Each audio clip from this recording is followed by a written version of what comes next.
మరణం నా చివరి చరణం కాదు అని ప్రకటించిన వారు అలిశెట్టి ప్రభాకర్ గారు. శ్రామికుల మీద పెత్తనం చేసే దోపిడీ వ్యవస్థ రూపురేఖలు మారితే గానీ జనాల బతుకులు బాగుపడవని ఆ భావజాల వ్యాప్తి కోసం తన జీవితాన్ని వెచ్చించిన అమరజీవి అలిశెట్టి ప్రభాకర్ గారు. 1954 జనవరి 12న పుట్టి 1993 అదే తేదీ నాడు అంటే జనవరి 12 నాడే మరణించిన ఆయన 39 ఏళ్ళు మాత్రమే బతికారు. 19వ ఏట కలం పట్టిన ఆయన మిగతా 20 ఏళ్ల పాటు కవిత్వమే జీవిత పరమార్థంగా గడిపారు. చివరి 10 ఏళ్ల కాలంలో తీవ్రమైన ఆర్థిక ఇబ్బందులు వచ్చాయి. ఆరోగ్యం దెబ్బతిన్నది. ఆస్తులు కరిగిపోయాయి. ఇవేవీ ఆయన రచనా సంకల్పాన్ని చెదరగొట్టలేదు. కష్టాలు ఆయన కవిత్వాన్ని మరింత రాటు తేల్చాయి. తన జీవనాకాంక్షను, బతుకు ఆటుపోట్లను కవిత్వంలో బలంగా చెప్పడం ద్వారా ఆయన అక్షరాలు పాఠకుల హృదయాలను సూటిగా తాకాయి.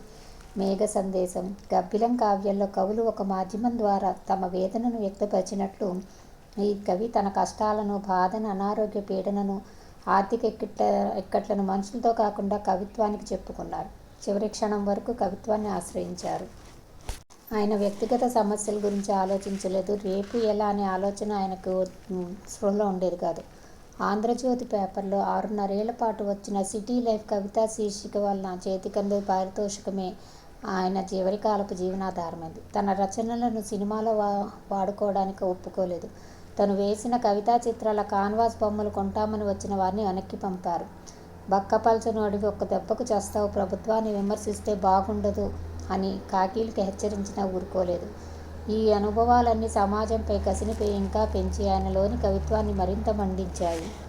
1992 జూలైలో వచ్చిన సిటీ లైఫ్ సంపుటిలో స్వాగతంగా ఆయన ఇలా రాసుకున్నారు. రోజుకో మందు బృందంలో పాల్గొని పలుచపడుతున్న సాహిత్య భ్రష్టుల కోసమో, అవార్డుల కోసం క్యూలో నిలబడే అర్చకుల కోసమో, ఇస్త్రీ నలగకుండా విప్లవ సందేశాలు అందించే మేధావుల కోసమో, కవిత్వంలోనూ జీవితంలోనూ ద్వంద్వ ప్రమాణాలను అవలంబించే దౌర్భాగ్యుల కోసమో కాక సామాన్య పాఠకుడి కోసమే ఈ సిటీ లైఫ్ను ప్రచురించడానికి పూనుకున్నాను.